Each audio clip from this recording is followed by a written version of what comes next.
सुब्हान दिल जबरूत वल मलकूत वल किब्रियाइ वल अज़मा इन्नल हम्दलिल्लाहि नहमदुहु व नस्तईनुहु व नस्तगफिरुहु व नु'मिनु बिल्लाहि व नतवक्कलु अलैहि व नऊज़ु बिल्लाहि मिन शुरूरि अनफुसिना व मिन सय्यिआति अमालिना मन यहदिहिल्लाहु फला मुदिल्ल लहु व मन युद्लिलहु फला हादिय लहु व अशहदु अन ला इलाहा इल्लल्लाहु वहदहु ला शरीका लहु व अशहदु अन्न मुहम्मदन अब्दुहु व रसूलुहु।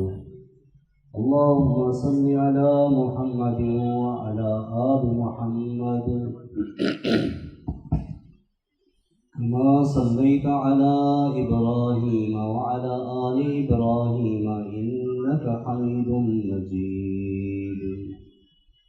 अल्लाहुम्मा बारिक अला मुहम्मदिन व अला आलि मुहम्मद कमा बारकता अला इब्राहीम व अला आलि इब्राहीम इन्नका हमीदुम मजीद।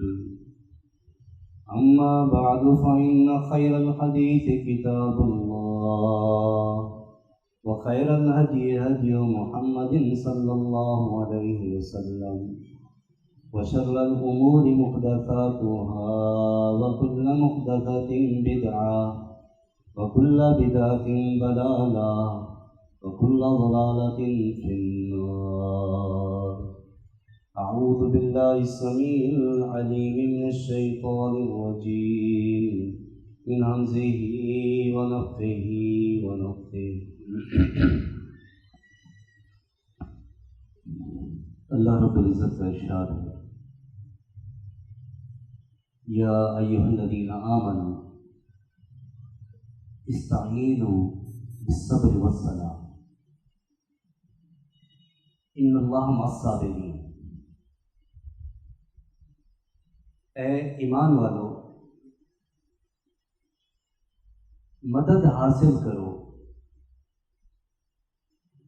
सब्र और नमाज के ज़रिए। बेशक अल्लाह ताला सब्र करने वालों के साथ। वला तक़ूलू लिमन युक़्तलु फ़ी सबीलिल्लाहि अमवात बल अहयाउन वलाकिन ला तशऊरून। और जो अल्लाह के रास्ते में शहीद हो गए हैं उनके बारे में ये ना कहो कि वो मुर्दा है, वो जिंदा है, लेकिन तुम्हें उनकी जिंदगी का शऊर नहीं। सबसे पहले अल्लाह रब्बुल इज़्ज़त ने ईमान वालों को सब्र की तलकीन की,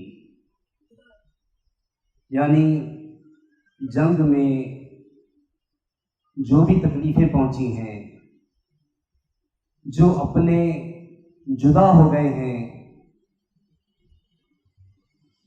जो गम व अलम है, उस पर सब्र करो। सब्र करोगे तो अल्लाह ताला की मदद है। और फिर तसल्ली दी कि जो भी अपने तुम्हारे जुदा हो गए हैं, जो अल्लाह के रास्ते में मारे गए हैं, उनके मुतालिक उन्हें मुर्तद तस्वर ना करो। वो अल्लाह के यहाँ जिंदा हैं, लेकिन तुम्हें उनकी जिंदगी का शऊर नहीं। बात यहीं तक खत्म नहीं की रब्बे कायनात ने। फरमाया वला नबलुवन्नकुम बिशैइन मिनल खौफि वल जू'i व नक़्सिन मिनल अमवालि वल अनफुसि वस्समरात व बश्शिरिस साबिरीन। हम जरूर ब जरूर तुम्हें आजमाएंगे, खौफ के जरिए, भूख के जरिए, माल जान फलों के नुकसान के जरिए। तो ए रसूल सल्लल्लाहु अलैहि वसल्लम, आप सब्र करने वालों को खुशखबरी सुना दें। कौन? अल्लज़ीना इज़ा असाबतहुम मुसीबतुन क़ालू इन्ना लिल्लाहि व इन्ना इलैहि राजिऊन उलाइका अलैहिम सलावातु मिन रब्बिहिम व रहमा व उलाइका हुमुल मुहतदून। यानी वो लोग कि जब उन्हें कोई मुसीबत पहुंचती है, कोई तकलीफ पहुंचती है, तो वो कहते हैं कि बेशक हम अल्लाह के हैं और अल्लाह की तरफ ही लौटने वाले हैं।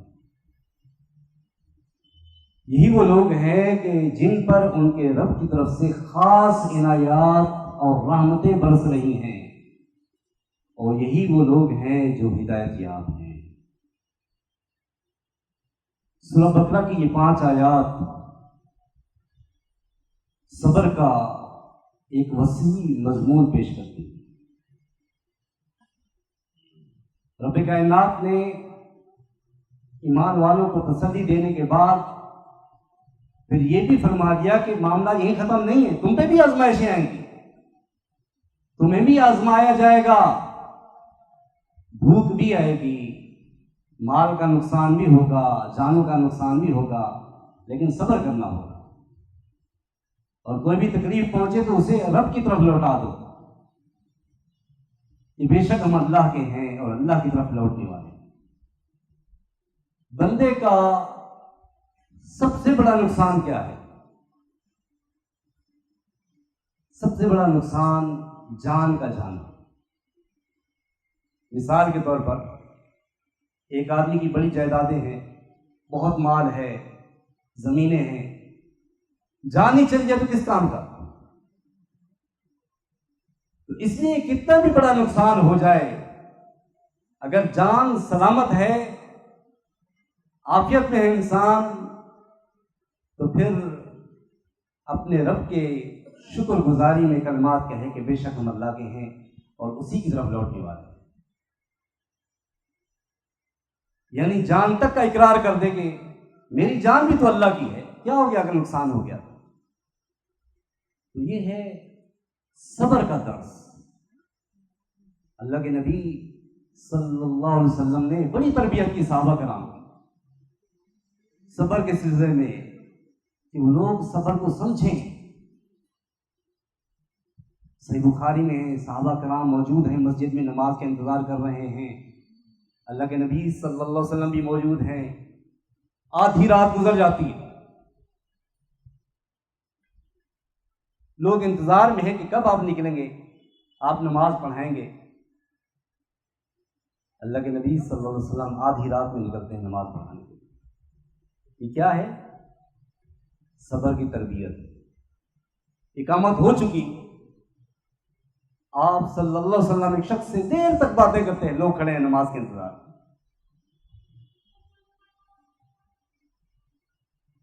ये तरबियत है। कह नहीं सकते थे या रसूलल्लाह आप बाद में तो बात कर सकते थे, हमें क्यों इंतजार कराया? क्या उन लोगों में ऐसे लोग नहीं थे कि जिनके जरूरी काम थे?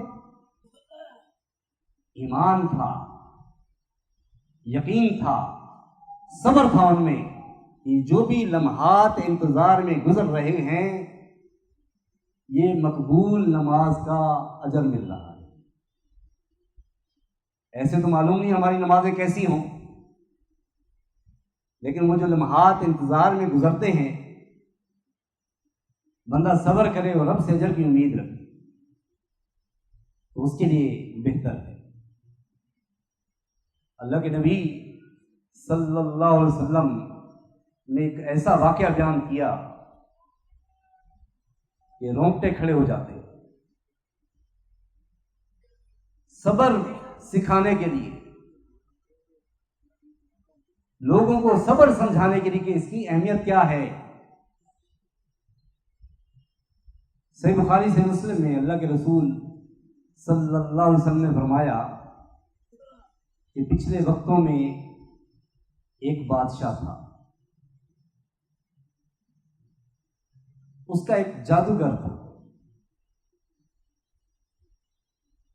जब वो जादूगर बूढ़ा हो गया तो उसने कहा कि बादशाह मुझे कोई लड़का इनायत कर दे जिसे मैं जादू सिखाऊं और मेरे बाद वो आपके काम आ सके। बादशाह ने एक लड़का मुकर्रर कर दिया। अब वो लड़का जब भी जादूगर के पास जाता, उससे रास्ते में एक राहिब मिलता।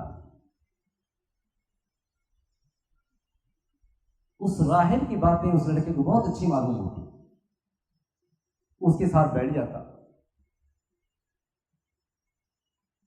फिर जादूगर के पास देर से पहुंचता, जादूगर उसे मारता कि देर से क्यों आए। तो उसने ये शिकायत राहिब से की कि मेरे साथ ये मामला है। राहिब ने कहा देखो, अगर जादूगर के पास देर से पहुंचो तो घर वालों का कह दो, और घर देर से पहुंचो तो जादूगर का कह दो।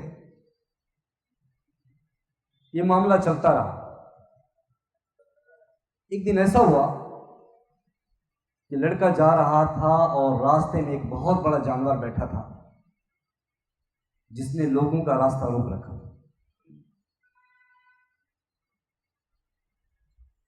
अब लड़के ने अल्लाह ताला से दुआ की, पत्थर उठाकर, कि अल्लाह अगर राहिब का मामला तेरे नजदीक ज्यादा पसंदीदा है बनिस्बत जादूगर के, तो इस जानवर को हलाक कर दो। उसने वो पत्थर उस जानवर को दे मारा, जानवर मर गया। लड़का जान गया कि हक पर कौन है।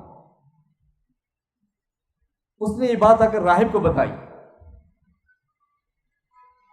राहिब ने कहा कि मेरे बेटे, अब तुम मुझसे भी ज्यादा अजीम हो गए,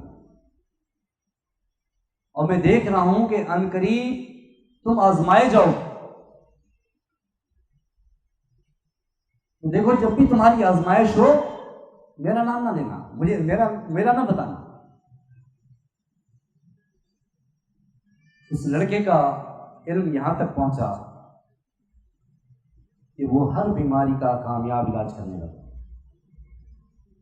हत्ता के मादलजाद अंधे को, नाबीना को बीना कर देता, बर्ज़दा को ठीक कर देता।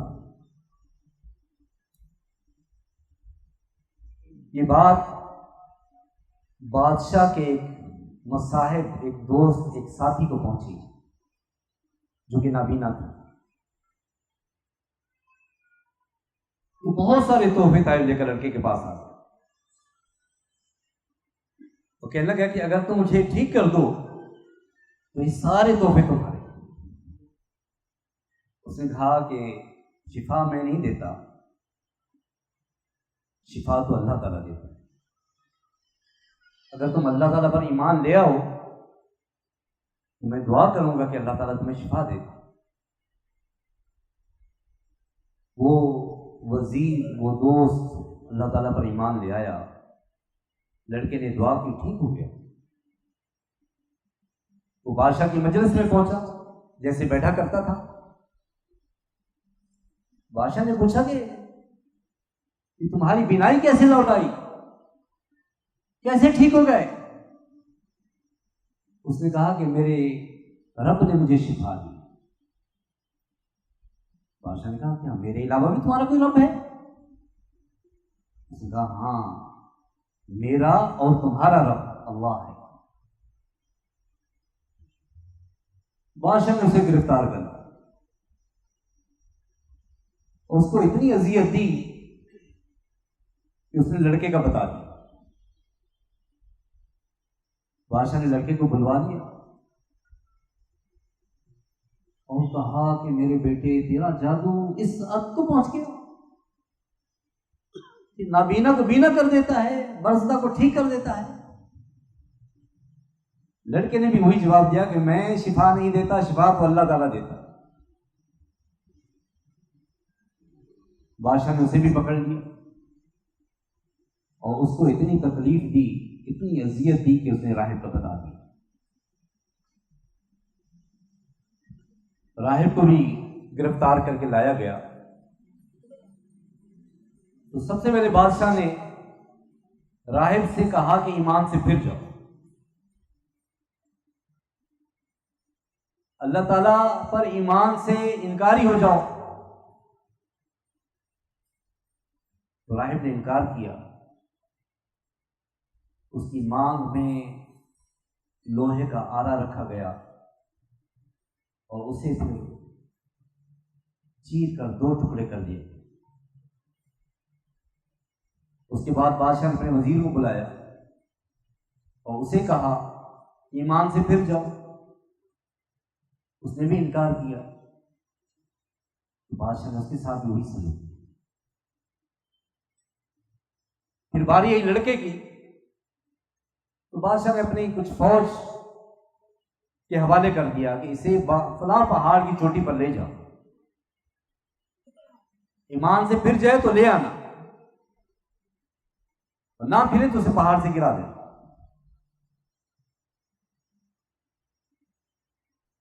जब पहाड़ की चोटी पे पहुंचे तो लड़के ने दुआ की, अल्लाह मक्फिनीहिम बिमा शि'त, अल्लाह मेरे लिए काफी हो जाएंगे मुकाबले में जिस तरह से चाहे। पहाड़ ने जुम्बिश की, सारे गिर गए, लड़का वापस बादशाह के पास पहुंच गया। जान भी तो बचा सकता था ना, बच गया था, लेकिन उसका मकसद था, उसको अपने रब की वहदानियत को, उसका इजहार करना था, लोगों को बताना था कि ये बादशाह रब नहीं हो सकता। वापस बादशाह के पास पहुंचा। बादशाह ने पूछा तुम्हारे साथियों का क्या हुआ? उसने कहा मेरा रब मुझे काफी हो गया उनके मुकाबले में, तो सारे मर गए। बादशाह ने फिर कुछ फौज दी और कहा कि कश्ती में बिठाओ, इसे समंदर में ले जाओ। जब समंदर के बीच में पहुंचो, इसे पूछना ईमान से फिर जा तो ले आना, वरना से समंदर में गिरा दो। जब वहां पहुंचे तो लड़के ने फिर दुआ की, अल्लाह मक्फिनीही बिमा शि'त। कश्ती उलट गई, वो सारे गर्क हो गए। लड़का फिर वापस बादशाह के पास पहुंचा। उसने फिर वही सवाल किया, तो उसने कहा कि मेरा रब मुझे काफी हो गया। लड़के ने कहा कि तुम मुझे कत्ल नहीं कर सकते, सिवाय इसके कि जो तरीका तुम्हें मैं बताऊं उस पर अमल करो। तुम एक बड़े मैदान में सूली नस्ब करो एक तने पर, और मुझे उस पर लटका दो, और फिर मेरे तरकश से तीर निकालो और उसे ताक कर कहो बिस्मि बिरब्बि हादिल गुलाम। इस लड़के के रब के नाम के साथ, बिस्मिल्लाह बिरब्बि हादिल गुलाम, अल्लाह यानी इस लड़के के रब के नाम के साथ। देखिए जो लोग दावेदार होते हैं ना खुदाई के या अल्लाह ताला के साथ शिर्क करते हैं, परले दर्जे के अहमक होते हैं। वैसे हर मामले में होशियार हैं, लेकिन इस मामले में जब मामला आता है रब का, उनकी अकल काम छोड़ जाती है। अपने हाथों से ही बुत तराशते हैं और उनको अपना माबूद समझ बैठते हैं।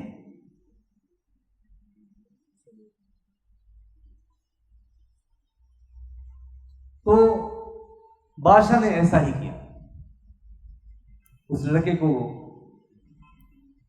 सूली नस्ब करके लटका दिया और फिर उसके लोगों को जमा किया और कहा कि बिस्मिल्लाह बिरब्बि हादिल गुलाम, अल्लाह के नाम के साथ जो इस लड़के का रब है, ये कहकर तीर छोड़ा।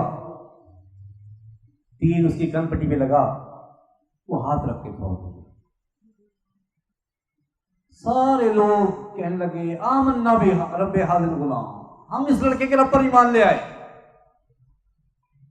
तो बादशाह के वजीरों ने कहा कि बादशाह वही हुआ जिसका डर था, लोग ईमान ले आए हैं।